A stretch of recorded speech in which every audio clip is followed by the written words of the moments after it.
आज का टॉपिक जैसा आप जानते हो, ये चैप्टर नंबर 2 रिवर्स ऑर्डर में मैंने स्टार्ट किया था।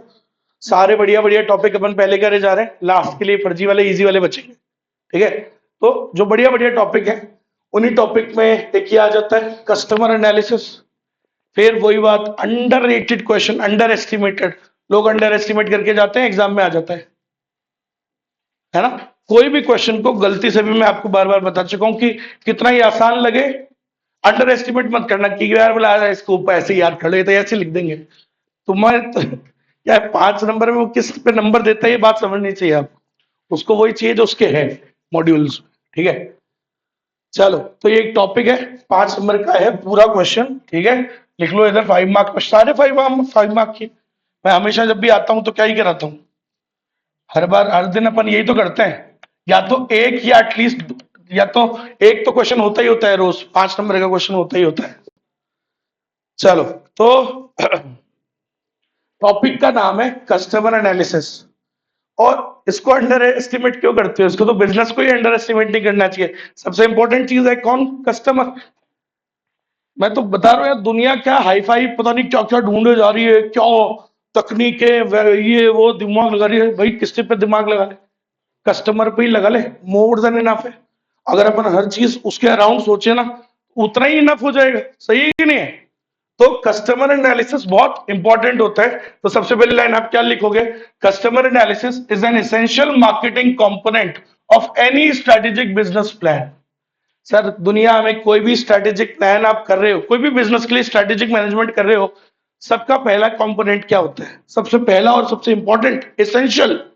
एसेंशियल मतलब क्या होता है, most important component of any plan. सारे प्लान्स किस बेस पे बनेंगे, कस्टमर के हिसाब से। समझिए, तो कस्टमर एनालिसिस सबसे इंपॉर्टेंट बात हो जाती है। ठीक है, क्या करते हैं कस्टमर एनालिसिस में हम, सर हम टारगेट क्लाइंट्स को आइडेंटिफाई करते हैं।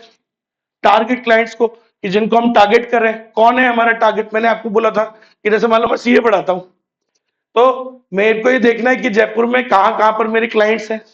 समझ रहे हो, सब जगह थोड़ना है। आज मैं वैशाली नगर में इंस्टीट्यूट सेटअप करूं, तो वहां पे हार्डली देयर विल बी 10 और 20 students who will be doing CA. समझ रहे हो, सो कहने का मतलब समझ रहे हो ना, वहां पे टारगेट क्लाइंट्स मेरे है ही नहीं ज्यादा। समझ गए, कहने का मतलब ये होता है। ठीक है, मानसरोवर में ऑन दी अदर हैंड ज्यादा बच्चे हैं, उधर सोचूंगा। आप समझ रहे हो ना कहने का मतलब। तो कस्टमर एनालिसिस में क्या जरूरी होता है, टारगेट क्लाइंट्स को हम आइडेंटिफाई करते हैं, फिर उनकी वांट्स को समझते हैं, समझने की कोशिश करते हैं कि ये क्या चाहते हैं कस्टमर्स, है ना, और क्या इनको क्या कमी लग रही है हमारे प्रोडक्ट्स में, क्या इश्यूज आ रहे हैं। फिर उसी हिसाब से उनकी वांट्स को मीट करने की कोशिश करते हैं। सही है, then we make our products according to those needs. बड़ा आसान है सर। कस्टमर एनालिसिस में क्या करते हैं, पहले आइडेंटिफाई करेंगे, फिर उनकी वांट्स को का पता करेंगे। पहले किसको आइडेंटिफाई करेंगे, identify our target customers, then we will determine their wants, कि उनकी क्या वांट्स है, क्या एक्सपेक्टेशंस है, क्या इश्यूज है। Then we will make products according to their needs and wants. आई बात समझ। फिर कस्टमर एनालिसिस में फिर से वही बात, क्या आ जाता है सर इसके अंदर, आप सुनना, एज इट इज चिपका के आना है अपने को तो। ठीक है, क्या क्या आता है इसमें, administration of customer service. Sir customer analysis करने के लिए, मान लो तुम करना चाहते हो, तुम्हारा काम है गाड़ी वाड़ी, कार्स का काम है, कार कंपनी है तुम्हारी। तो सर कैसे कस्टमर एनालिसिस करें, क्या तरीके होते हैं करने के, तो यार क्या करो, कस्टमर सर्विस कराओ। ठीक है, कस्टमर सर्विस कराओ, स्टडी ऑफ कंज्यूमर डेटा को स्टडी करो। कौन सी टाइप की गाड़ी ज्यादा खरीद रहे हैं, कौन सी गाड़ी उनको ज्यादा पसंद आती है, किसमें ज्यादा कमाई है, किसमें कस्टमर ज्यादा है, किसमें अमीर वाले ज्यादा है, ये भी तो दिमाग लगाओ। कस्टमर डेटा को स्टडी करो, evaluation of market positioning strategies. Sir market positioning strategies को इवेल्युएट करो कि कैसे अपने को, अपने प्रोडक्ट को मार्केट करना चाहिए। समझ रहे हो, तो ये भी इवेल्युएट करो। Development of customer profiles, customer profile develop करो। जैसे एक बात बताओ, मैं वैन ह्यूजन में 2-3 साल पहले शर्ट खरीदने गया था, मेरे को जहां तक याद है ना, एक ही बार शर्ट खरीदी। वो भाई उसने मेरी क्या डेवलप कर, क्या बना ली, कस्टमर प्रोफाइल में मेरे को ऐड कर लिया डेटा में। अब रेगुलर मैंने बताया था आपको, हर बर्थडे पे मैसेज वैसेज भेजता है और ये सारी चीजें, गॉट माय पॉइंट ना। उसके ऑफर्स ऑफर्स आते हैं, भेजता है। उसने क्या कर लिया, कस्टमर प्रोफाइल बना लिया। ऐसे मेरा ही थोड़ी, सभी का बना रखा है उसने। तो ऐसे कस्टमर प्रोफाइल्स बनाओ, ठीक है। और क्या करो, development of customer profiles and the selection of best market segmentation techniques. Market segmentation मतलब, मार्केट मतलब कस्टमर, कस्टमर, ठीक है। कस्टमर को सेगमेंट करना मतलब कस्टमर को क्लासिफाई करो कि जैसे होता है ना कि एक तो होता है अपर, रिच, पुअर। तुम्हारा प्रोडक्ट कौन खरीद रहा है, अमीर वाला खरीद रहा है, गरीब वाला खरीद रहा है, ठीक है। रिच के हिसाब से अलग प्रोडक्ट बनाओ, गरीब के हिसाब से अलग प्रोडक्ट बनाओ। समझ रहे हो, शैम्पू बेचते हो तो अमीर को तो बोतल में बेचो, और गरीबों के लिए क्या बनाओ, सैशेज में बना, गांव वगैरह में, अर्बन रूरल, ऐसे कस्टमर्स करो, ठीक है। तो कस्टमर्स में क्या करो, कस्टमर्स में मार्केट को सेगमेंट करो। वो तरीके से सोचो, जैसे बैंक है, बैंक कैसे सेगमेंट करता है, बांटता है, कॉर्पोरेट कस्टमर्स, रिटेल कस्टमर्स। समझ गए मेरी बात, कॉर्पोरेट मतलब बड़े वाले और अमीर, मोटे मोटी बटीस, और रिटेल मतलब छोटे अमाउंट वाले हो गए। समझ गए, तो ऐसे मार्केट को सेगमेंट करो, कस्टमर्स के सेगमेंटेशन टेक्निक्स ढूंढो।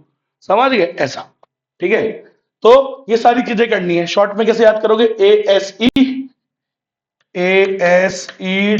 और एस, ठीक है। तो क्या क्या करेंगे, इसको कोशिश करना याद करने की, एज इट इज चिपकाने की। पहले क्या करेंगे सर, कस्टमर एनालिसिस करने के लिए क्या क्या करेंगे हम, sir administration of customer service, customer service कराएंगे, ठीक है। एस मतलब क्या है sir, study of consumer data, consumer data market में मिलते हैं, समझ गए, ऑनलाइन मिलते हैं, उनको लाएंगे, फिर उनको स्टडी करेंगे, और क्या करेंगे, फिर इवेलुएट करेंगे मार्केट पोजीशनिंग स्ट्रेटजीज को। बहुत सारी स्ट्रेटजीज होती है, उनमें से कौन सी बढ़िया रहेगी, कौन सी नहीं रहेगी, ये सब करेंगे। फिर डी मतलब डेवलपमेंट ऑफ कस्टमर प्रोफाइल्स, और एस मतलब सिलेक्शन ऑफ बेस्ट मार्केट, अपने लिए कौन सी वाली बढ़िया रहेगी। समझिए, आपने देखा होगा कई लोग कस्टमर्स को बांटते हैं, नॉर्थ जोन वाले, साउथ, ऐसे करके भी बांट देते हैं। कई लोग कॉर्पोरेट रिटेल करके बांट देते हैं, ऐसे करके अपन को भी बांटना है, अर्बन रूरल जो भी करना है। चलो समझ में आया। और क्या कह रहा है, a number of parties including the buyer, seller, distributor, sales people, managers, wholesalers, retailer, supplier, creditor can assist in gathering information. Sir customer की इंफॉर्मेशन कहां कहां से मिल सकती है हमको, तो सर बहुत सारी पार्टीज हैं जो भी धंधे से रिलेटेड है, उन सबसे आपको किसकी इंफॉर्मेशन मिल सकती है, कस्टमर्स की, ठीक है। वो आपको मदद करेंगे इन गैदरिंग द इंफॉर्मेशन, ठीक है। तो ये कौन कौन सी पार्टीज है, बायर, सेलर हो गया, डिस्ट्रीब्यूटर, सेल्स पीपल बेच रहा है जो, सेल्समैन अपना, मैनेजर अपना, होलसेलर, जो बीच में जो इंटरमीडियरीज होती है, होलसेलर, रिटेलर, ये सब क्या मदद करेंगे अपने को, इंफॉर्मेशन गैदर करने में मदद करेंगे। समझ रहे हो, अरे भाई साहब टाइम वाइम दीदी, और अपन बेटा ऐसे कैसे रोज ही लेट आता है तो यार, हर ऑल्टरनेट डे 2-3 दिन में लेट ही आता है, कल से नहीं चलेगा, बैठो बैठो भी तो ये अपने को मदद करते हैं इन गैदरिंग द इंफॉर्मेशन, ठीक है। असेस दे, फिर वही बात, असेस देयर नीड, उनकी नीड्स को असेस करेंगे, ठीक है, उनके डिजायर्स के हिसाब से फिर काम करेंगे। यही है कस्टमर एनालिसिस। ये नहीं है 5 नंबर का, इसके नीचे भी यही आता है, ये पूरा है, समझ गए। तो ये तो इंट्रोडक्शन हो गया, एक तरीके से समझ लो आप। सबसे पहले क्या बोलोगे, कस्टमर एनालिसिस करना बहुत जरूरी होता है, ये हर प्लान का एक एसेंशियल कंपोनेंट होता है। कस्टमर एनालिसिस में हम क्या करते हैं, कस्टमर्स को पहले टारगेट करते हैं, पता करते हैं, आइडेंटिफाई करते हैं, उनकी नीड्स का पता करते हैं, फिर उस अकॉर्डिंग गुड्स वगैरह बनाते हैं। फिर और क्या करते हैं सर, उसके अंदर क्या कस्टमर एनालिसिस में क्या क्या करना चाहिए, ये सब करना चाहिए। और कस्टमर का डेटा वेटा इकट्ठा करने में कौन कौन मदद करते हैं, ये सब पर सारी पार्टीज। सनमाई मेरे को इतना लिख दोगे। अब कस्टमर बिहेवियर के बारे में कुछ बातें करेंगे हम। कस्टमर का बिहेवियर जैसे आपने पढ़ा है demand chapter, test preference, change in test preference fashion. Customer का बिहेवियर है, चेंज होता रहता है, ठीक है। कभी ट्रेंड को फॉलो करने लग जाता है ना, कभी उसके डिमांड पैटर्न्स बदल जाते हैं, कभी ज्यादा खरीदता है, कभी कम खरीदता है। तो ये सब क्या है, चेंज आता रहता है। तो क्या कारणों से कस्टमर का बिहेवियर बदलता है, बिहेवियर मतलब खरीदने का पैटर्न, है ना।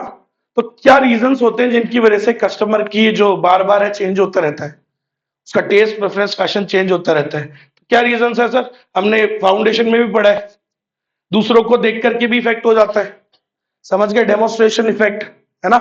कई बार हम साइकोलॉजिकल, जैसे क्या बोलते हैं वो, प्रेस्टीज वैल्यू गुड्स, समझ रहे हो, हम हमें क्या चाहिए जीवन में, बोले यार सर वो लग्जरी चाहिए, तो वैसा भी वेबलन गुड्स जो होते हैं, है ना, अपनी शो ऑफ दिखाने के लिए, शो ऑफ करने के लिए भी हम करते हैं। तो वो सारे रीजंस होते हैं, फाउंडेशन में होते थे। यहाँ पे क्या है, यहाँ दो रीजंस है, एक्सटर्नल इन्फ्लुएंस और इंटरनल इन्फ्लुएंस। एक्सटर्नल मतलब क्या, बाहरी फैक्टर्स। इंटरनल मतलब अपने अंतर मन। तो अगर अपने इंटरनल थॉट्स की वजह से, अपनी इच्छा, अपने अंदर कुछ ऐसा कुछ जनरेट हुआ जिसकी वजह से हम डिमांड हमने क्या कर दी, चेंज कर दी, है ना। तो कई बार अपनी वजह से होता है चेंज, और कई बार किसकी वजह से होता है, एक्सटर्नल फैक्टर्स की वजह से भी होता है।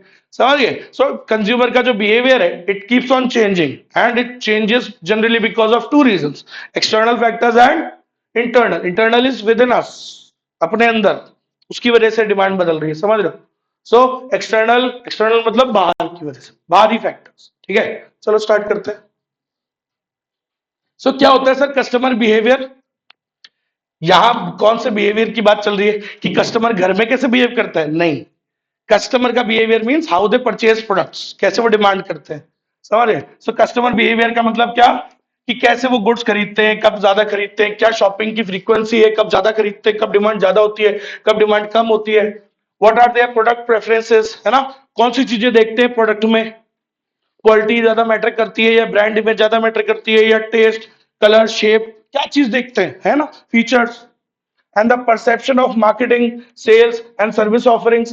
तो ये सारी चीजें देखते नहीं देखते, एडवर्टीजमेंट से फर्क पड़ रहा है नहीं पड़ रहा, समझ रहे हो मेरी बात। तो ये सारी चीजें कस्टमर बिहेवियर में आती है, मतलब इसमें हम ये एग्जामिन करते हैं, क्या क्या पता करते हैं, ये सारी चीजें भी पता करते हैं।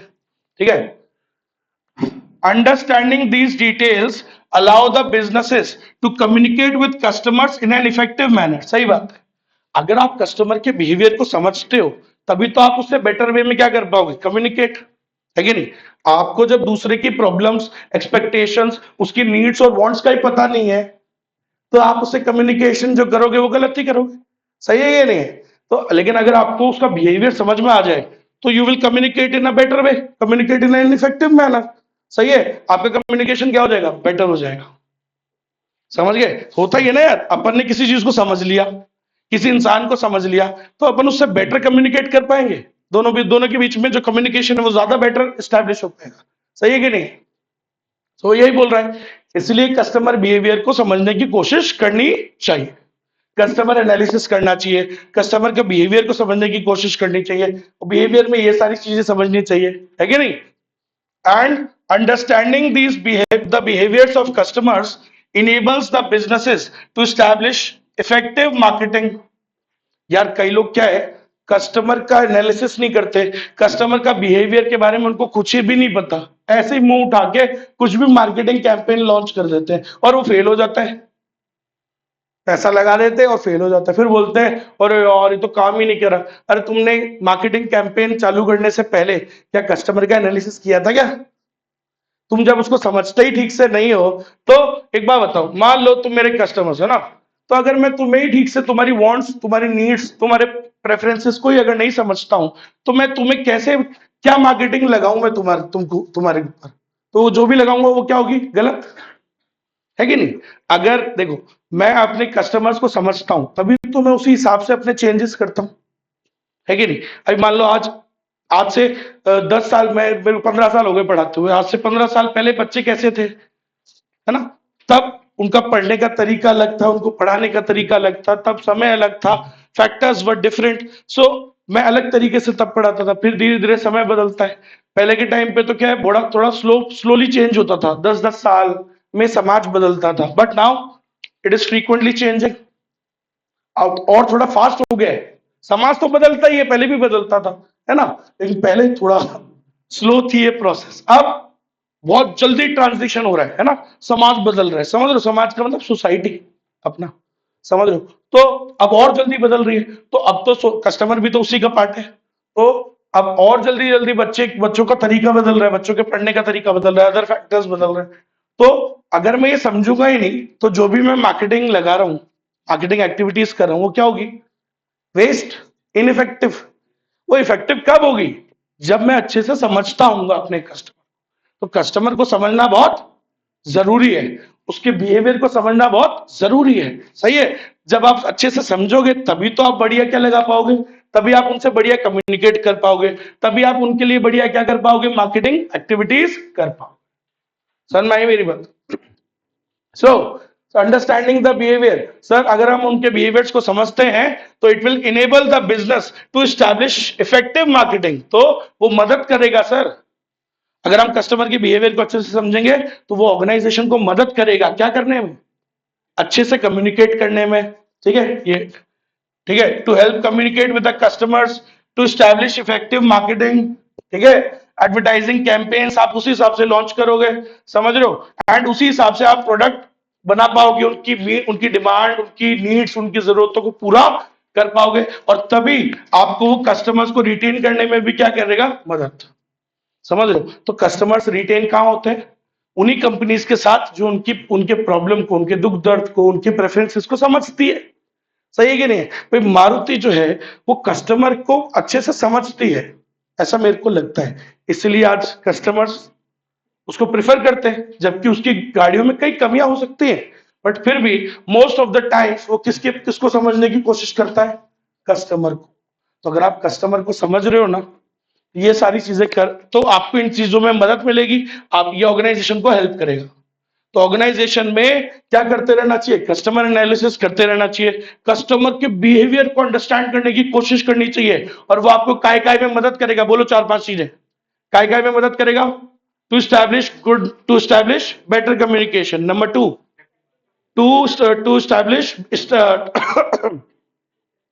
To undertake better effective marketing, बढ़िया मार्केटिंग करने में, बेटर एडवर्टाइजिंग कैंपेन्स, आप बेटर तरीके से उनकी नीड्स को क्या कर पाओगे, मीट कर पाओगे, है ना, तभी वो उनको रिटेन करने में भी क्या करेगा, मदद करेगा।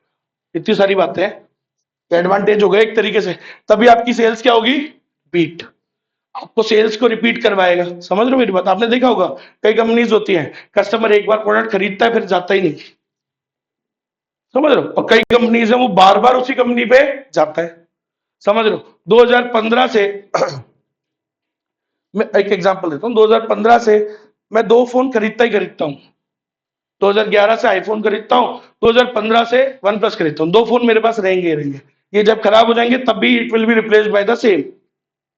समझ गए, जो भी वन प्लस में मॉडल आ रहा होगा लेटेस्ट वाला वो ले लूंगा, आईफोन में जो आ रहा होगा वो ले लूंगा, खराब होगा फिर वापस वही आएगा। ये रिटेन कर रहे हैं ना कस्टमर, तो ये कैसे कर पा रहे हैं, ये क्या करते हैं, अच्छा कस्टमर एनालिसिस कर रहे होंगे, अच्छा अपने कस्टमर्स को समझ रहे होंगे, तभी उनकी नीड्स पूरी कर पा रहे हैं। समझ रहे हो, तो उनकी नीड्स पूरी हो रही है, इसलिए वो क्या हो रहे हैं, रिपीट भी हो रहे, रिटेन भी हो रहे। समझ रहे हो ना मेरी बात? तो दे हैव बीन सक्सेसफुल, ये कर रही होंगी वो कंपनीज। समझ में आई मेरी बात? मारुति सुजुकी सक्सेसफुल कंपनी है, कस्टमर लेता है बार बार गाड़ियां। समझ रहे हो, ऐसा नहीं है एक ही बार लेता है फिर जीवन में नहीं लेता है, लेता है।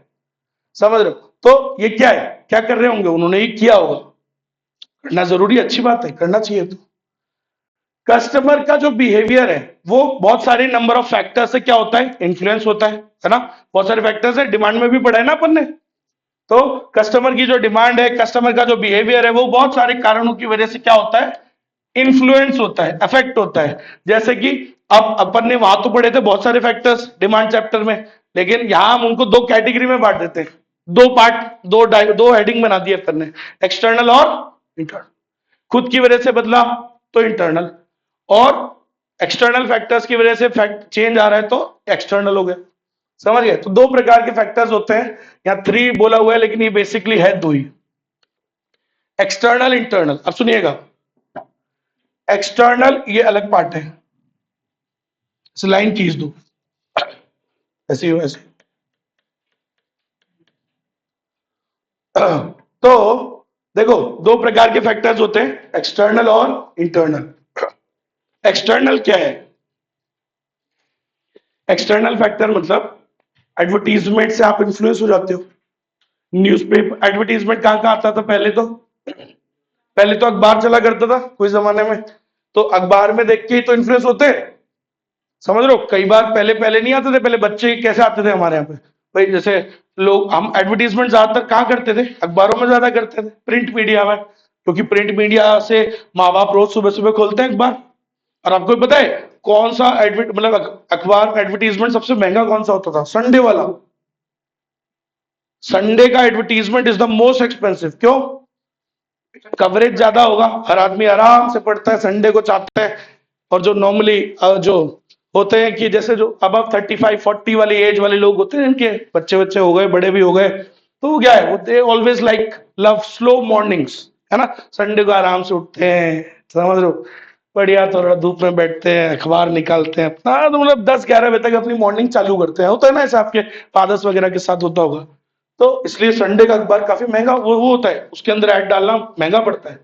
समझ रहे हो मेरी बात? क्योंकि पहले क्या होता था, कोचिंग वोचिंग के ऐड वहीं से पढ़ के तो पेरेंट्स को पता लगता है कि बोलो बेटा, अरे अच्छा उस इंस्टीट्यूट की रैंक आई है, तुम्हें भी बताएंगे, फिर तुम्हें भी बताते हैं ना, ऐसा होता होगा, है ना? वो जब उस सुबह अखबार खोलते होंगे, तुम आराम से उठते होगे जो भी, तो तुम्हें बताते होंगे, बोलो अच्छा देख उस कोचिंग की आ तो रही है। तो ऐसे करके दे गेट टू नो, है ना, कि क्या चल रहा है क्या नहीं चल रहा है। तो इन्फ्लुएंस तो होता ही है। अखबार में फोटो देखते हैं, ऐड वो है, गाड़ियों की ऐड आती है और ये सब आती है, बड़ी बड़ी फोटो आते हैं, इन्फ्लुएंस हो ही जाते हैं। समझे?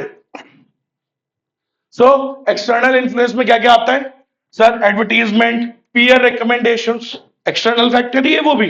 आपके दोस्तों को देखकर, आपके पीयर्स को देखकर भी आप इन्फ्लुएंस हो जाते हो, बोले यार वाह यार सर जूते तो बहुत बढ़िया लग रहे हैं। तो होता है, समझ लो, ग्रुप में सब लोग बोले और सभी वैसे पहन रहे हैं, तो दूसरों को देख करके भी हम कई चीजें काफी चीजें करते हैं, राइट? सो पीयर रिकमेंडेशन, सोशल नॉर्म्स, समाज को देख के भी हम इन्फ्लुएंस हो जाते हैं। सोसाइटी, अरे आया ना, social norms, they have a direct impact on the psychological and internal processes। तो सर एक्सटर्नल फैक्टर्स में ये सारी चीजें आती हैं, इनका डायरेक्ट इंपैक्ट पड़ता है किस पे? ठीक है, डायरेक्ट इंपैक्ट पड़ता है on psychological and internal processes that influence the various consumer decisions. तो सर ये सभी वो फैक्टर्स हैं, इनका सीधा प्रभाव कस्टमर के सोच पे पड़ता है, कस्टमर की साइकोलॉजी पे पड़ता है, और उसकी इंटरनल प्रोसेसेस, उसके डिसीजंस पे किसका प्रभाव पड़ता है? एक्सटर्नल फैक्टर्स का प्रभाव पड़ता है। तो इसमें सारे ही एक्सटर्नल फैक्टर्स आ जाते हैं। और सुनना, एक्सटर्नल फैक्टर्स को भी हम दो ग्रुप्स में बांट सकते हैं, the companies marketing efforts and the numerous environmental elements. External influence को हम दो ग्रुप में बांट सकते हैं, ऐसे पता नहीं क्यों बांट रहे फालतू में। उसको दो दो वो बना दी उसने, उसमें दो चीजों के बारे में सोचना है, कंपनी के मार्केटिंग एफर्ट्स और दूसरी बात न्यूमरस एनवायरमेंटल एलिमेंट्स। बहुत सारे फैक्टर्स होते हैं ना, अरे वही डीजी बेस्टल अभी जो पढ़ना बाकी है हमको, वो माइक्रो मैक्रो। माइक्रो में क्या आ जाता है? Comics, customer, organisation, marketing, market, intermediaries, competitor, supplier. फिर आपका मैक्रो वाले डीजी बेस्टल, डेमोग्राफिक फैक्टर, है ना, global global environment, political, economical, social, PST, technological, legal, environmental, ये सारे फैक्टर्स होते हैं। और भी बहुत सारे होते हैं जो इनमें कवर नहीं हुए। तो ये सब इसमें आ जाता है एक्सटर्नल इन्फ्लुएंस। लिख दोगे? इनमें से तो वर्ड्स नहीं खाओगे, लिख दोगे नहीं? क्या होता है एक्सटर्नल इन्फ्लुएंस के अंदर? पहले बताना, एक्सटर्नल फैक्टर्स मतलब कौन कौन से फैक्टर्स होते हैं? ये सब से, ये सब किस पे इफेक्ट करते हैं? कस्टमर की साइकोलॉजी पे, उसके डिसीजंस पे इफेक्ट करते हैं। और इसके अंदर बेसिकली हम दो चीज सोचते हैं, क्या? Companies marketing effort and the various environmental factors. Influences को भी, जो भी एलिमेंट नाम बोल दिया, कुछ भी बोल दो, क्या फर्क पड़ता है? Various environmental factors, various environmental influence, various environmental elements, कुछ भी बोल दो। अब है इंटरनल। इंटरनल क्या होता है? अपनी खुद की सोच, खुद के अंदर आपके कुछ चेंजेस आए, अपनी सोच में अपने अंदर परिवर्तन आया, उसकी वजह से। Internal processes are the psychological factors internal to customer, जो दूसरे को देख करके नहीं, अपने आप ही अपने अंदर आए। अरे आई कि नहीं, यही बात समझ ना? फॉर एग्जाम्पल मैं थोड़ा बहुत ऐसे ना कभी कभार वो कर लेता था, स्मोकिंग। कोई दिक्कत नहीं बताने में मेरे को, ऐसे क्या, सभी आदमियों की होती है, होनी भी चाहिए, कुछ ना कुछ, ऐसा मेरा मानना है। हर आदमी का कुछ ना कुछ शौक होने चाहिए। तो ऐसा मेरा थोड़ा थोड़ा था, लिटिल लिटिल, ठीक है, और लिटिल लिटिल बिग बन जाता है, लिटिल लिटिल बिग बन जाता है। सो अब काफी साल हो गए, अब तो यार, अब तो 10-10 20-20 साल हो गए करते करते, ठीक है। तो अब मेरे को इंटरनली ऐसे ही इच्छा जगी कि यार ठीक है यार, यार डन इट ना, ऐसा तो है नहीं कि नहीं करा है, मजे कर लिए। अरे 20 साल हो गए। समझ रहे हो मेरी बात? 20 साल हो चुके हैं। अरे ये तो अभी है, तो सर्दी की वजह से खिला है। ठीक है, तो 20 साल हो रहे हैं। कई जगह जाते हैं तो वो जो स्टाफ वगैरह है उसको बता, वो जो स्टाफ है या जो उसका ओनर है उसको भी बोल देता हूँ मैं तो। मैंने कहा तेरी उम्र कितनी है? बोला सर 24। मैंने कहा मेरे 20 साल से तो वो बोला 20 साल से निकले। तो आप समझ रहे हो, तो मेरे इंटरनली ये बात मेरे को अपनी इच्छा अपने अंदर ही आई खुद ही कि आई हैव डन इट, खूब कर लिया, ठीक है, अब आई डोंट थिंक मेरे को करने की जरूरत है, तो आई शुड लीव इट। अब ये दूसरे को देख के तो नहीं आया, ये सोच में परिवर्तन अपने इंटरनल है, समझ गए, अपने अंदर से आया है ना। तो ये क्या है, ये होता है इंटरनल इन्फ्लुएंस। अरे बात समझ में आई ना। एक आता है दूसरों को देख के, मैं दूसरों को देख के नॉर्मली कोई काम नहीं करता, मैं वही करता हूं जो मुझे सही लगता है। तो मैंने ठीक है, मेरे को ठीक लगा, इतने साल मैंने कर लिया, अब मेरे को अच्छा नहीं लग रहा है, I want to leave it, right, तो I will leave it also, है ना। कोई बड़ी बात नहीं है, मैं छोड़ देता हूँ, मेरे बहुत आसान है मेरे को डिटैच करना। कोई भी चीज से मैं एडिक्शन मैं ऐसे पालता नहीं, मेरे को इच्छा होगी, इच्छा ही नहीं थी छोड़ने की, I was doing it willingly voluntarily, अपनी इच्छा थी कर रहा था, अब नहीं है, अब नहीं करूंगा। ये सोच कैसे बदलाव हुआ, अपने अंदर अपने आप ही आता है, समझ में आई मेरी बात। तो जो मैं अपने आप बदल रहा हूं, ये क्या है, इंटरनल फैक्टर है। अरे बात समझ में आई ना, आपको एग्जाम्पल दिया देना पड़ा तुमको इसकी वजह से, चलो बात समझ में आई क्या, ये है। सो इंटरनल में क्या क्या आता है सर, यहां वो साइकोलॉजिकल फैक्टर्स हैं which are internal to the customer, जो कस्टमर के अपने हैं, जो अपने उसके अंदर से आ रहे हैं, समझ गए, ठीक है। एंड वो भी इफेक्ट काय पे करते हैं, they also affect consumers decision making, वो भी कस्टमर के डिसीजन पे क्या डालते हैं, प्रभाव डालते हैं, सही है कि नहीं है। Consumer behavior is influenced by a combination of internal and external factors, including motivation and attitude. तो सर दोनों बोल दिए कि कस्टमर के डिसीजन पे दोनों ही फैक्टर्स प्रभाव डालते हैं, इंटरनल भी और एक्सटर्नल भी, सही बात है। एंड मोटिवेशन भी प्रभाव डालता है, और उसका एटीट्यूड भी प्रभाव डालता है। तो ये सभी कारण है जो उसके उस पर प्रभाव डालते हैं डिसीजन पे। खत्म, समझ में आ गया। तो ये हो गया यहां तक का टॉपिक। अब सुनना, कस्टमर डिसीजन कोई भी कैसे लेता है। सर कस्टमर कोई भी डिसीजन लेने से पहले हर चीज की क्या देखता है, फायदे नुकसान प्रोस कॉन्स वगैरह देखता है, सही बात है। सो कस्टमर का डिसीजन कैसे होता है, देखो ध्यान देना सब लोग। अब कस्टमर ज्यादा का सोचता है बताओ, जब वो कोई बड़ा डिसीजन ले रहा हो which involves huge amount of money और huge amount of resources, है ना। और कहां ज्यादा नहीं सोचता है, जहां कोई छोटी मोटी चीज हो, है ना। सो while buying the pen do you think a lot, do you think a lot, ऐसा मेरे को लगता है आज की जनरेशन तो नहीं सोचती है। मैंने देखा है मोस्ट मतलब 95% तो दे बाय एनी पेन, बोला हाँ कोई भी पेन दे दो भैया। और ज्यादातर तो वो वाला कौन सा, वो यूज एंड थ्रो वाले, समझ लो 5-5 रुपए वाले, है ना। पहले के समय में लोग इस पे भी बहुत ज्यादा ध्यान देते थे, हाँ। ऐसे ही गाड़ी खरीदते वक्त ज्यादा सोचते हो, मतलब बहुत डिसीजन मेकिंग करते हो, या आइसक्रीम खरीदते वक्त, सोचो ज्यादा कहां दिमाग लगाता है आदमी, गाड़ी में। क्योंकि गाड़ी क्या है सर, जैसे हर रोज नहीं खरीदते ना बन, बोला आग कोई बात नहीं शर्मा जी की दुकान से लिया जाके, समझ रहे हो, 4 किलो लिया, ऐसा तो नहीं है ना, सब है ना। तो भाई गाड़ी में डिसीजन मेकिंग बहुत ज्यादा होती है ना। और आपका वो नमकीन खरीदनी है, बिस्किट खरीदना है, तो वहां डिसीजन मेकिंग क्या है, कंपैरेटिवली कम है, समझ गए मेरी बात, ठीक है। तो याद रखिएगा डिसीजन मेकिंग क्या है सर, डिसीजन मेकिंग में क्या करता है, फैसला लेने से पहले जनरली बड़े वाले ऑब्वियसली, क्योंकि वही डिसीजन मेकिंग कर रहा है वो एक्चुअली में डिसीजन मेकिंग, समझ रहे हो, वही तो कर रहा है, छोटे मोटे में तो क्या ही कर रहा है, दिमाग ही नहीं लगाता वो, सही है। सो अ रेशनल कंज्यूमर, एक समझदार आदमी कैसे करता है डिसीजन मेकिंग, पहले क्या करता है, इंफॉर्मेशन गैदर करता है, पता करता है। मान लो आपको गाड़ी खरीदनी है तो पहले आप पता करोगे कि यार मार्केट में कौन कौन सी गाड़ी आती है, पता करोगे, you will gather information, right. Then उन गाड़ियों का क्या करोगे, इवैल्यूएशन करोगे कि भाई ठीक है अपने अपने को अपने बजट के हिसाब से कौन कौन सी गाड़ियां हैं, फिर उनकी प्रोज एंड कॉन्स निकालोगे, इस गाड़ी के ये फायदे हैं, ये प्लसेस हैं, ये माइनसेस हैं, राइट। तो ये पता करोगे, है ना।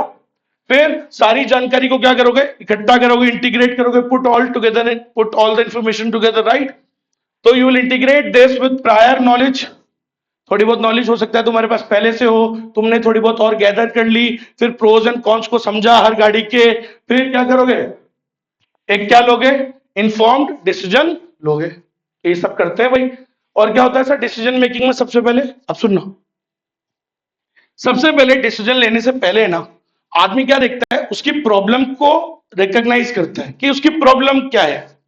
देखो प्रॉब्लम नहीं पता होगा तो सॉल्यूशन कैसे निकालोगे, है कि नहीं। डॉक्टर जब ऐसे तुम जाते हो डॉक्टर के पास, तो ऐसे वैसे थोड़ी दवाई दे देता है, बोला यार ये, बोलो सर अभी तो बैठे हुए तो दो, नाम तो पूछ लो, अरे बोला नहीं नहीं ये ले, मुंह पे मार दी दवाई। ऐसा तो नहीं है ना, पहले वो आपकी प्रॉब्लम को समझता है, तभी तो उस अनुसार क्या देता है, आपको दवाई देता है। तो वैसे ही डिसीजन लेने से पहले आप क्या करोगे, पहले क्या करना चाहिए आपको, problem recognition, that what is your actual problem, why do you need that product, है ना। अपने को क्या जरूरत, मतलब उसकी जरूरत है, आप समझ रहे हो। मेरे को हर साल, मतलब हर साल क्या, ऑलमोस्ट हर 3-4 दिन में नए कीड़े उठते हैं कि नई गाड़ी खरीद लूं, but then I start with this problem recognition. कई बार, क्या बात मानोगे आप, पिछले 5 साल में मैं 2-3 बार कार्स बुक करा चुका हूं। बुक कराने के बाद मैंने फैसला बदल दिया, बिकॉज क्योंकि मैंने बुक करा तो दिया जोश जोश में, बाद में मैंने सोचा, प्रॉब्लम को रिकॉग्नाइज किया, मैंने कहा मेरे को जरूरत है क्या एक्चुअली, तो बस समझ में आया कि जरूरत नहीं है, पीयर प्रेशर की वजह से, या हो जाता है, देखो है तो इंसान ही ना, अपन कोशिश करते हैं एक बढ़िया इंसान बनने की, एक समझदार इंसान बनने की, but we all make mistakes, right, है ना। तो आ जाते हैं कई बार, अपन भी इन्फ्लुएंस में आ जाते हो, कर देते हैं बुक भाई साहब, फिर मैं सोचता हूँ कि यार मेरे को एक्चुअली उसकी जरूरत है क्या, डू आई नीड इट और डू आई डिजायर इट, सो मेरे को उसकी ऐसी इच्छा जग रही है या मेरे को सच में उसकी जरूरत है। अगर जरूरत है तो मैं खरीदता हूँ, समझ लो। जरूरत है तो भाई अभी मैंने दिसंबर में, नहीं नॉट इन दिसंबर, दिवाली वाला महीने में, दिवाली वाले महीने में ऑलमोस्ट 1.5 लाख से ज्यादा के इलेक्ट्रॉनिक्स खरीद लिए थे। बाद में सोचा, मैंने थोड़ा ओवर चला गया, लगता है ज्यादा ही खर्चा कर दिया। हाँ कर दिया होगा, लेकिन वो सारी चीजों की जरूरत थी मेरे, मैं ना नीड थी, डिजायर की वजह से नहीं खरीदा, सोशल ऐसे दिखाने के लिए नहीं खरीदा, जरूरत थी। तो ऐसे ही आदमी को पहले खुद के प्रॉब्लम को समझना चाहिए कि उसको उसकी जरूरत है क्या, जरूरत है तो क्या है, कौन सी चीज की जरूरत है, समझ रहे हो। तो प्रॉब्लम रिकॉग्निशन, सबसे पहले क्या करना चाहिए, आइडेंटिफाई एन एग्जिस्टिंग नीड और the desire which is unfulfilled. तो भाई फाइनल चॉइस करने से पहले डिसीजन मेकिंग में आदमी को क्या करना चाहिए, पहले खुद की अंदर जो प्रॉब्लम है उसको आइडेंटिफाई करना चाहिए, उसका पता करना चाहिए कि उसकी क्या नीड है, जो अनफुलफिल्ड है, जो पूरी नहीं हो पा रही है, उसको फीचर्स की जरूरत है, उसको कंफर्ट की जरूरत है, उसको कौन सी चीज की जरूरत है। आई यू गेटिंग मी, है ना। Next, search for desirable alternatives, फिर अपनी नीड के अकॉर्डिंग क्या ढूंढने चाहिए कि मार्केट में क्या क्या ऑल्टरनेटिव्स हैं उसके लिए। भाई आपने अपनी जरूरत का पता कर लिया कि मेरे को ये मेरी जरूरत है, जो जिसको मुझे पूरा करना है ना भाई। आपने जब नीड का पता कर लिया, फिर आप उस अकॉर्डिंग क्या करोगे, you will search for alternatives कि क्या क्या इसके, क्या क्या अवेलेबल इसके वो है, इसको कैसे कैसे मैं सेटिस्फाई कर सकता हूं, है ना। फिर पहले सर्च किया, फिर क्या करोगे, सीकिंग इंफॉर्मेशन हर ऑल्टरनेटिव के बारे में। जैसे मान लो, चलो आपको गाड़ी चाहिए थी, बोलो सर गाड़ी, मतलब एक गाड़ी चाहिए जो कार की जरूरत है, जो कैसी हो, फिर कि भाई अपनी माइलेज भी दे दे, थोड़े बहुत फीचर्स भी आ जाए। तो आपने पहले नीड को पता किया, फिर देखो आपको कि भाई ठीक है कार की जरूरत है ना। फिर आपने क्या किया, उसके लिए ऑल्टरनेटिव्स देखे कि मार्केट में कौन कौन से ऑप्शंस आते हैं, बोला सर 10 से 12-15 लाख, है ना। तो फिर आपने उसके ऑल्टरनेटिव्स पता की कौन कौन से ऑप्शंस आते हैं। फिर हर ऑप्शन के बारे में पता करोगे, हर ऑप्शन, जैसे मान लो 5 ऑप्शंस है, हर ऑप्शन के बारे में you will gather the information. भाई आपको थोड़ा ना सबके बारे में पता है, हर गाड़ी के बारे में पता करोगे, ये वाला जो मॉडल है, इसके इसमें क्या क्या नए नए, इसमें क्या क्या फीचर्स आते हैं, इसमें क्या क्या कमियां हैं, क्या क्या इसमें वो चीजें, ठीक है। फिर हर गाड़ी में, समझ गए मेरी बात। तो फिर ये करोगे, फिर क्या करोगे, फिर उनमें से एक को क्या करोगे, चूज, उनके प्रोज एंड कॉन्स देख दुखा के, ऑल्टरनेटिव्स पता कर लिए सारे। पहले तो क्या किया, बोलो मेरे साथ फटाफट, डिसीजन मेकिंग में क्या होता है, सबसे पहले प्रॉब्लम को रिकॉग्नाइज करना चाहिए कस्टमर को, है ना। खरीदने से पहले खुद की प्रॉब्लम का तो पता हो पहले, है कि नहीं। सोचो तुम्हारी प्रॉब्लम ये है कि तुम्हें एक माइलेज वाली गाड़ी चाहिए थी, लेकिन शो ऑफ के चक्कर में बड़ी वैसी वाली लेके आ गए, समझ रहे हो, बड़ी गाड़ी लेके आ गए। अब कर ली ना बेवकूफी, चला ही नहीं रहे, होता है ऐसा कई बार। आपको खुद की प्रॉब्लम का ही नहीं पता था, पहले प्रॉब्लम को तो रिकॉग्नाइज कर लो, समझ लो कि आपके बैक में पेन रहता है, पेन रहता है, तो भाई आपको तो गाड़ी चलानी है, कार ही चलानी है, तो you will need a comfort वाली गाड़ी। अब मान लो तुम्हारे बैक में पेन रहता है और थार खरीद ली, तो बेटा पेन और बढ़ेगा भी, बैक में भी बढ़ेगा और भी बहुत सारी जगह बढ़ेगा, समझे? तो legends can understand what I am trying to say. तो अब थार खरीद तो लिया आपने, थार रॉक्स, अब भाई तुम्हारे बैक में पेन था तो अलग टाइप की गाड़ी खरीदनी चाहिए थी, समझ लो। एसयूवी खरीदोगे तो झटके ज्यादा लगते हैं, समझ गए? आपको फिर खरीदनी चाहिए थी सिडान। अब आप समझ गए ना कहने का मतलब? तो गाड़ी खरीदने से पहले क्या कर लो, खुद की प्रॉब्लम का पता करो, फिर उस प्रॉब्लम के लिए क्या ढूंढो, कौन कौन से ऑप्शंस अवेलेबल है वो पता करो, फिर उन हर ऑप्शन के बारे में इंफॉर्मेशन गैदर करो, उनके प्रोज एंड कॉन्स देखो हर गाड़ी के, फिर उनमें से एक क्या करो, चूज करो। आई बस सुनना, अभी काम खत्म नहीं हुआ, अभी डिसीजन मेकिंग काम खत्म नहीं हुआ है। This decision making process is common, यही कॉमन हम सभी लोग करते हैं।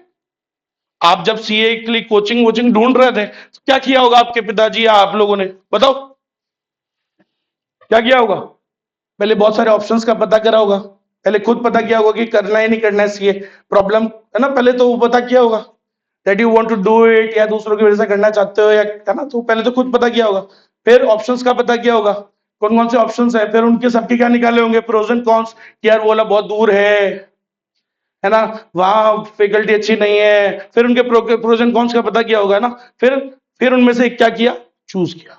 आई बात समझ में? ठीक है। अब और यही डिसीजन मेकिंग प्रोसेस सब लोग जनरली फॉलो करते हैं पूरी, जब वो कोई बड़ी चीज खरीद रहे हैं। छोटी मोटी में हम ये फॉलो आइसक्रीम खरीदने में करते हो क्या? सर पहले प्रॉब्लम का पहले प्रॉब्लम का रिकॉग्निशन, फिर ऑप्शंस कौन कौन से अल्टरनेट वो अवेलेबल है, फिर उनके प्रोज एंड कॉन्स निकालना, निकालते हो इतना सोचते हो क्या? नहीं, we don't think that much. But इन जो ये पूरी प्रोसेस है जनरली हम बड़ी चीजों में देखते ही देखते हैं, वाइल बाइंग अ कार और इलेक्ट्रिकल अप्लायंसेस, मोबाइल ये सब में देखते हैं हम लोग, समझ लो। But we don't think about all of them when we are making any casual choices, ठीक है? आइसक्रीम खरीदना, बिस्किट कौन सा खरीदना है, कोल्ड ड्रिंक कौन सी खरीदनी है, तो वहां हम इतना दिमाग नहीं लगा, समझ रहे? इसके बाद अब सुनना, पोस्ट डिसीजन प्रोसेस, खरीदने के बाद उसके बाद भी दिमाग होता है कि क्या आपको वो गाड़ी अच्छी लगी नहीं लगी, अच्छी लगी तो वापस भी खरीदोगे, पोस्ट परचेज, है ना? तो सुनो, खरीदने के बाद भी काम चालू होता है भाई, पोस्ट डिसीजन प्रोसेस। तो पोस्ट परचेज कंज्यूमर्स क्या करते हैं, इवेल्युएट देयर सेटिस्फैक्शन। खरीदने के बाद आदमी क्या करता है, खुद के सेटिस्फैक्शन को इवेल्युएट करता है कि यार उसने वो जो फैसला लिया, क्या वो सही फैसला लिया नहीं लिया, है ना? वो जो चॉइस उसने करी, क्या वो सही रही नहीं रही, क्या उसकी नीड्स पूरी हुई या नहीं हुई, ठीक है? So are they happy with the purchase, ठीक है? So if they are happy they will repeat the sales. अगर वो उससे हैप्पी रहे तो वो वापस रिपीट भी करेंगे, मैं कर ही रहा हूं ना रिपीट। सो अगर आप कोई चीज के साथ हैप्पी हो तो होता ही है ना, खरीदने के बाद अपन देखते हैं कि क्या अपना फैसला सही रहा या नहीं रहा। क्लियर है? सो ऐसा होता है। अब जैसे ये बॉटल्स होती है ना, कौन सी वाली है, हाँ मिल्टन। अब आपको एक एग्जांपल देता हूँ। कई बार मैंने 5-7 साल पहले कई बार मैंने देखा, मैंने कहा ये तो बहुत महंगी महंगी आती है, और ये तो पहले से ही महंगी आती है, तो मैंने इसके दूसरे ऑल्टरनेटिव ट्राई किए। अब मेरे को समझ में आ गया खरीदने के बाद उनको कि वो उतनी वर्थ नहीं है, उनमें 3-4 घंटे ही पानी ठंडा रहता है, उसके बाद वो बोलते तो है 24 घंटा, लेकिन वो हो नहीं रहा है। सो पोस्ट परचेज, खरीदने के बाद मैंने क्या देखा कि am I happy with that purchase, है ना? क्या वो मेरा डिसीजन सही रहा नहीं रहा, तो तभी तो मैं उसे रिपीट करूंगा। फिर मैंने रिपीट ही नहीं किया because I was not happy with it, उसने मेरी नीड्स को पूरा ही नहीं किया। आई ना बात समझ में? तो खरीदने के बाद भी आदमी डिसीजन मेकिंग करता है, कंज्यूमर्स इवेल्युएट करते हैं अपने सेटिस्फैक्शन को, ठीक है? विद हैप्पी कस्टमर्स, जो हैप्पी कस्टमर्स होते हैं they are likely to repeat the sale, वो वापस रिपर्चेज करते हैं, दूसरों को रेकमेंड भी करते हैं, है ना? एंड जो डिससेटिस्फाइड होते हैं they don't repeat the sales and they don't endorse the product, वो किसी को रेकमेंड भी नहीं करते। अरे है कि नहीं, यही बात सुन। अब आप यहाँ आए हो, आप मेरे से पढ़े हो, अब अगर आप संतुष्ट हो गए तो आप दूसरों को भी रेकमेंड करोगे या आप आगे भी पढ़ोगे, है ना? तभी तो। लेकिन अगर आप डिससेटिस्फाइड हो तो ना तो आप किसी को रेकमेंड करोगे और ना आप, फिर वही वाली बात है, आगे बात सुन। तो ये सारी चीजें आ जाती है। ये पूरा टॉपिक था 5 लिख डालना भाई साहब, कुछ भी आ जाए पूरा टिप कर देना। आगे बात समझ में? बच्चे क्या सोचते हैं, अगर कस्टमर एनालिसिस बोला है, उनको लगता है इतना सही लिखो, पूरा लिख डालो भाई, पूरा, इतना कोई बड़ा भी नहीं है यार, छोटा ही है। समझ रहे हो, ये है। तो ये हो गया टॉपिक आपका ओवर। ठीक है, अभी सुनना, टॉपिक हो गया। अब जो अगला टॉपिक अपन करेंगे ना, उसके बारे में बात कर लेते हैं, ये है। अभी सिर्फ बात कर लेते हैं, रीड आउट पूरा डिटेल में कल करेंगे, अभी लेकिन बात करते हैं क्या नाम है टॉपिक का, वो समझते हैं। क्या नाम है टॉपिक का? की सक्सेस फैक्टर्स। रीड आउट कल करेंगे, आज अपन सिर्फ मैं आपको पूरा इसका पूरा दिमाग में सेट कर दूंगा कि ये होता क्या है। की सक्सेस फैक्टर्स, पूरा नाम बोले तो, शॉर्ट में बोले तो केएसएफ, बार बार यही बोलूंगा मैं, केएसएफ केएसएफ। की मतलब क्या होता है? की मतलब इंपॉर्टेंट, और सक्सेस फैक्टर्स मतलब ऐसे फैक्टर्स जिन पे ऑर्गेनाइजेशन की सक्सेस क्या करती है, डिपेंड करती है ना। अच्छा, तो जैसे किस किस के पिताजी का बिजनेस है, हाथ खड़े करो। ठीक है दीदी, काय का है? इलेक्ट्रॉनिक्स का है। कौन से वाले? कुछ इलेक्ट्रॉनिक अप्लायंसेस है ना। तो इलेक्ट्रॉनिक अप्लायंसेस में कौन कौन से ऐसे, मान लो मैं तो एक लेमैन हूं, मुझे तो नहीं पता है उस इंडस्ट्री का, अरे हमारा कभी रहा नहीं उस इंडस्ट्री का काम, तो मैं तो ऐसे जानना चाहता हूं कि ऐसे कौन से फैक्टर्स हैं जिन पे अगर अपन ध्यान दें, मतलब मान लो मैं भी ये करना चाहता हूँ, ये बिजनेस मेरी भी इच्छा है, I want to enter into that industry. तो मैं आपसे एक एक्सपीरियंस, क्योंकि आप एक्सपीरियंस होल्डर हो, तो मैं आपसे ये जानना चाहता हूँ कि कौन से ऐसे की सक्सेस फैक्टर्स हैं जिन पे मुझे ध्यान देना चाहिए, जिनसे मेरी कंपनी को सक्सेस मिल जाएगी। है, इन्वेंट्री इंपॉर्टेंट है, ठीक है, वन फर्स्ट पॉइंट।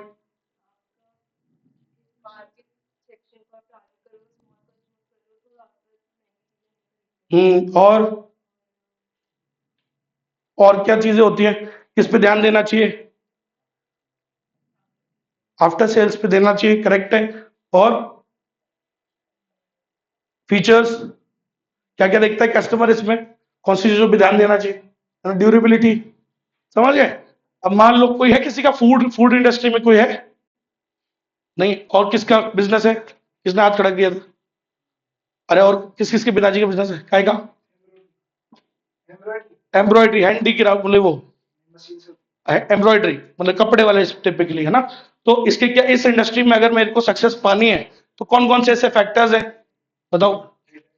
डिजाइन पे ध्यान देना चाहिए, करेक्ट, तो designing is one of them. और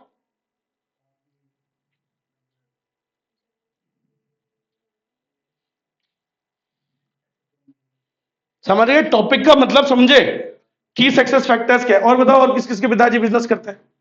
अरे बिजनेस बिजनेस सबके जॉब करते हैं क्या, बाकी हो गए? सबके जॉब करते हैं पिताजी, जॉब करते हैं। ओए बाड़ूच, गुड मॉर्निंग। हो जाता है यार, वो पढ़ते पढ़ते ही, ऐसा मेरा assumption है कि ये थक गया होगा, पढ़ते पढ़ते ही थका होगा, बाकी तो इसके लग नहीं रहे, बाकी लग कर। हाँ, अच्छा तेरी किसको तो पता ही नहीं क्या बात कर रहे हो। थोड़ी देर बाद, हाँ, कोई बात नहीं, वीडियो में देख लेना, है ना।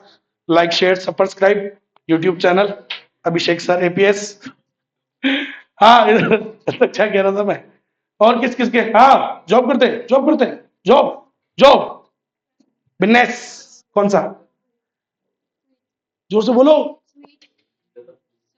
स्वीट, अरे यार, अरे अभी बोला मैंने फूड वाला बता, देखो ये जानबूझ के नहीं बताई, ये हाँ इसको लग गया, बोला ये फिर मंगाएगा।